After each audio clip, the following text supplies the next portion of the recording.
Thank you for watching this video, which I hope will help families in their choosing of a homeschooling board. The questions that we'll be going over today in this video are from AHEA, that's Alberta Home Education Association. So AHEA has been around since the mid-80s. It's a fantastic organization here in Alberta. And from their website, and I've printed off the webpage, but I'll put it as a download below this video.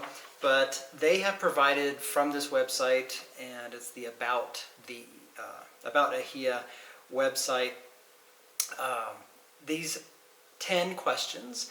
And these 10 questions are to help families review and evaluate different home ed programs to see which one would be the best fit for their family. So I want to give you the answers to these 10 questions from the perspective of thee. So let's start with number 1. And I'm just going to be reading off this list and answering them. So here we go. Are all your facilitators home educators? And I'll stop right there because the answer is yes. All of our home education facilitators are themselves home educators. So they've either completed their home education journey with their children because now their children are adults, or they are currently home educating their own children. So the answer to number 1 is yes. Question number 2. What approaches of home education do your facilitators support and oversee? The broad, sweeping answer to that is really whatever program, whatever method that the family has chosen. So to be specific, we would support, we support what the family has chosen. So our families come from a variety of backgrounds, so our families will have anything from an unschooling approach to a very school-looking approach, meaning distance education courses, online courses, even shared responsibility courses, because as you'll see in another video on shared responsibility is a home education sub-program. So in everything in between, we're talking about what some people would call traditional. Again, these are just terms thrown out there. You may have your own definition for these terms, but some people would call it traditional. That would be using school-type textbooks like Saxon or Matthew C. or Rebecca or Bob Jones, or teaching textbooks, right? So you're using textbooks and workbooks, very school-type learning resources, very good resources that are grade level specific, course content, course topic specific. So that's what I would call traditional, or what some people would call traditional homeschooling. Others would use a classical education model, and while others would use something along the lines of Charlotte Mason approach. So lots of different things, lots of different approaches, methods. We support what the family's doing. Every family does things a little differently from the next, so it's hard to say what we support, other than saying we support what the family's doing. And there's not any type of education method or style that we don't support. It's not like your facilitator is going to show up and say, oh no, sorry, this program plan won't work. That's not what we're about. We would not do that. We've never done that in the past. So we are here to support the learning plan that you've put together. Number 3, will your facilitators be able to provide us with advice and suggested resources in the various subject areas? Yes. Quick answer, short answer, yes. We will definitely provide you with advice and suggestions because our facilitators have been where you are. And if they're not, they can certainly relate to where you are. We are fellow homeschoolers. We've done it ourselves with our children. So yes, we can certainly give you our opinions, our suggestions, our stories, the lessons we've learned. Hopefully you can learn from our mistakes.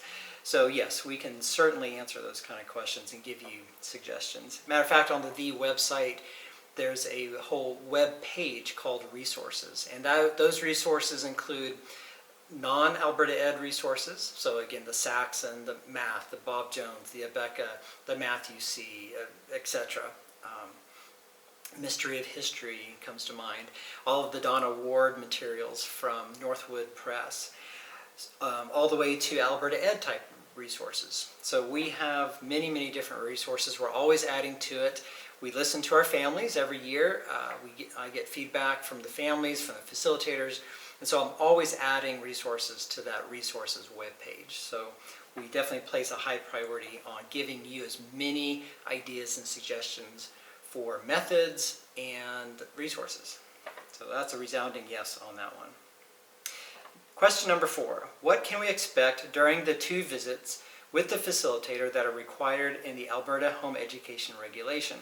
So the Home Ed regulation requires our program, every program in the province, every Home Ed program in the province, to conduct a student evaluation twice per year. So for just about all the programs I know of, including that means 1 student evaluation per semester. And that student evaluation is not a policing type of visit. We at certainly don't have that approach.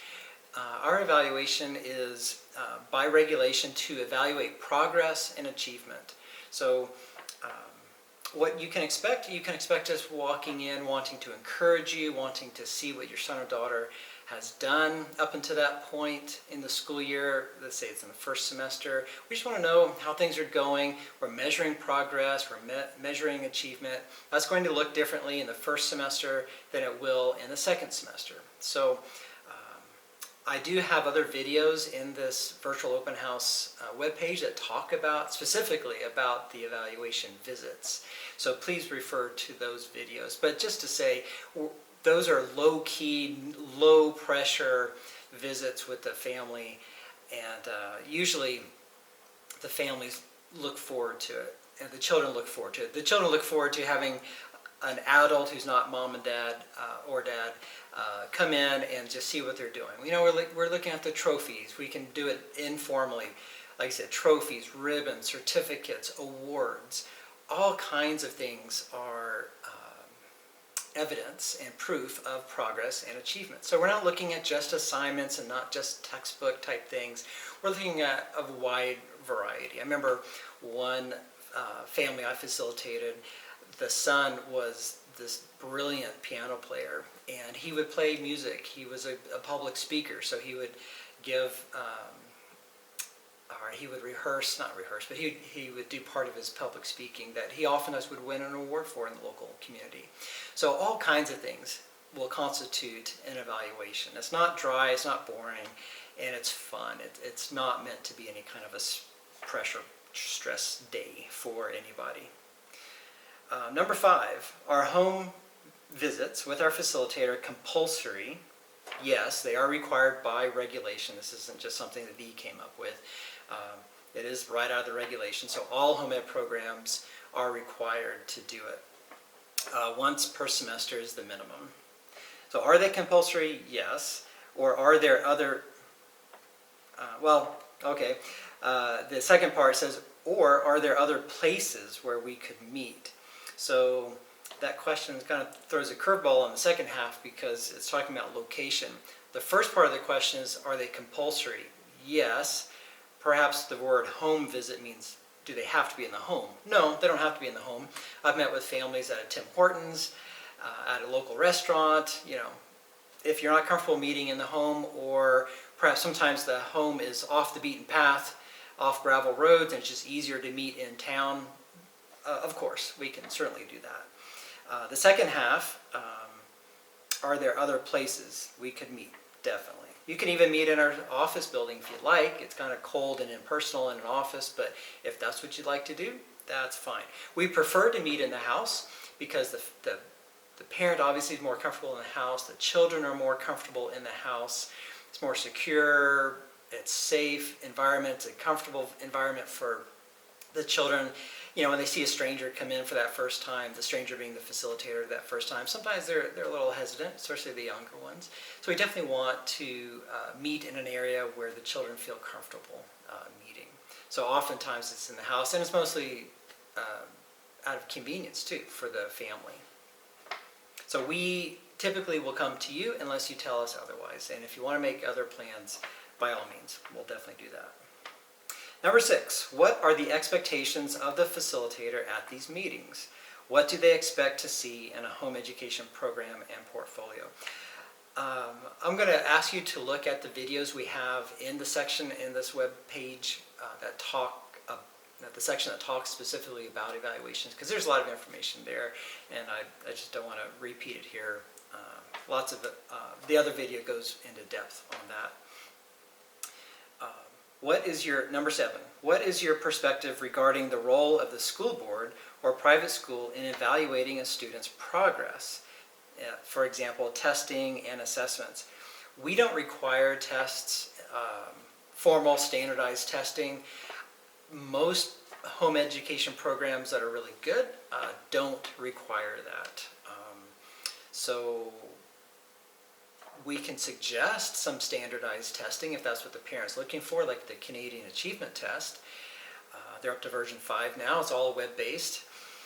But we don't require that. For our evaluation purposes, again, looking at progress and achievement, as I mentioned before, that can be as informal as certificates, let's say from 4-H, ribbons, certificates. From athletics, it can be trophies, awards won for music or public speaking. You name it. It can be real life type evaluations. Those also include, Royal Conservatory, that's music. Thinking of programming, there's robotics, the hands-on, project-based learning that goes on. That's part of the evaluation. We're not just looking for copies of tests and quizzes and workbooks. That's not what we're about. If that's what you have, great. Sometimes it's a book report, all kinds of things that are involved in this evaluation. Again, it's not meant to be a stressful time. If it's stressful, then we at VE haven't done our job to communicate to you what the evaluation's about. Okay, I'll keep going with that number 7. Will my children have to write the Alberta Student Learning Assessments, SLAs, which right now are no, and they've actually been put on hold, or the PATs, the Provincial Achievement Tests? What happens if they don't? Well, to my knowledge, home ed students, especially at VE, but across the province, home ed students do not have to write the PATs, nor the SLAs, the Student Learning Assessments. So the second question there, the follow-on, what happens if they don't? Nothing with VE, and I don't think with any home ed program. So I don't believe VE is unique in that situation. Now, that's not the same. Some people confuse the term home education and homeschooling. They use homeschooling interchangeably with the term home education. So if we want to be technically correct here, homeschooling, which involves teacher-directed programming like online learning, going forward, Alberta Ed, from the recent regulations and some memos I've read, are being more insistent that online students and distance ed students at home write PATs. But that's for teacher-directed, okay? But for home education, which is parent-directed, your home ed students don't have to write PATs. Number 9, almost done. Number 9, are your facilitators able to recognize special needs in students and suggest resources and methods to assist parents in teaching such students? So let me read that one more time. Are your facilitators able to recognize special needs in students? Our facilitators are not necessarily special needs qualified, right? They're not specialists in any special needs type category. I'm not going to say that, but I'm going to say facilitators don't necessarily have to recognize it, because you, the parent, recognize the special needs. We don't need to recognize it. You've already recognized it in your children. You will tell us what those special needs are. If you're suspecting that your child might have a certain learning challenge, by all means, we will talk about it, and we will give you our opinion, our suggestions, the resources for assessment, for formal diagnostic type assessment. But I'm going to say we don't have to recognize it, because you, the parent, have. You're the expert at home. You know your child. And again, if you suspect something, well, that's different. We can certainly talk about that and help you find the assessment support that that you need. Second part, and suggest resources and methods to assist parents in teaching. For sure, definitely. We actually are working with a retired education psychologist, and her name's Jeannie Lundgaard, and she's definitely one of our go-to people for situations like this. So answer to question number 9 is yes. Number 10, and the last question. So congratulations on making it this far into this video. Number 10, what is my recourse if during the year my facilitator and I don't agree? You can always switch, well, I shouldn't say you can always switch facilitators. I say you can't always because if you're living in an area where we only have one facilitator, we can't switch facilitators if you require an on-site visit. If you don't require an on-site visit, then we can certainly switch facilitators, and then you can conduct all future communication and all future evaluations with your new facilitator through a video conferencing setup. But if you have a disagreement with the facilitator, to be honest, we don't really have too many disagreements because you're in charge. I'm not going to say there's nothing that would ever come up that we would disagree with, but you're in charge of your home ed program and all that you're doing. I can't think of a legitimate learning-based reason why we would ever enter into a disagreement with you. That's not our place. You've chosen the resources, you've identified the goals for the year and for your child. We're there to support all of that. So the only disagreement that I can think of that would come up is if we think you're not doing anything, and it's just something we would want to encourage you to do. Like, well, wow, nothing's really changed. Maybe year after year, we're just seeing some problems with progress and achievement. Like, we're not seeing progress, we're not seeing achievement, and we're saying not really seeing this. And then you're saying, oh yes, and maybe there's an disagreement there. But in total, not in total, but in terms of your learning plan, that's really not our place to even disagree with. So yeah, it's a question, or it's an issue that very rarely comes up. And then at the bottom of this page, in bold, there's a statement. If you are uncomfortable with the answers, shop around. If you are uncomfortable with anything that I've said, you have, please ask me. Maybe I've said something that came across that you understood in a way that I didn't mean. So please let me know if I've said something that is confusing or didn't sound right. But at the end of the day, it's always your choice. You have the choice here in Alberta of so many different education programs, different home ed programs. So by all means, if the is not the good fit for you, then I can even suggest programs to you. There are several of us home ed programs that all work together, and we will oftentimes recommend one another to the family because we know it's a better fit. If these not a fit, we can help you find a good fit for you. So, last statement, it is important that you know you have specific rights within the Alberta regulations on home education, etc., etc. And I wanted to read that last statement because I totally agree with that, and I wanted to repeat something here that I stated in one of the opening videos, and that is these rights that we're talking about, you will find in the very form that you're going to use for registration. You're not registering, you're not enrolling your son or daughter into a home ed program. You are notifying the government that you are creating your own school, and that's why the form is called a notification form, and it's not called a registration form or an enrollment form. We use the term registration, and other programs use the term registration because that's the term that most people are familiar with. But getting back to what the statement says, you do have specific rights as homeschooling parents. And we at the want to honor that and really highlight those rights and let you know of those rights by taking every opportunity possible to point out those rights. Right in the registration form, right, the notification form, you are establishing your own school. You have the right to choose what you do, when you do it, why you do it, how you do it, and everything in between. So you have those rights, and we are honored here at to be part of all those decisions. If you bring us into it, if that's the support we can provide, we would love to do that.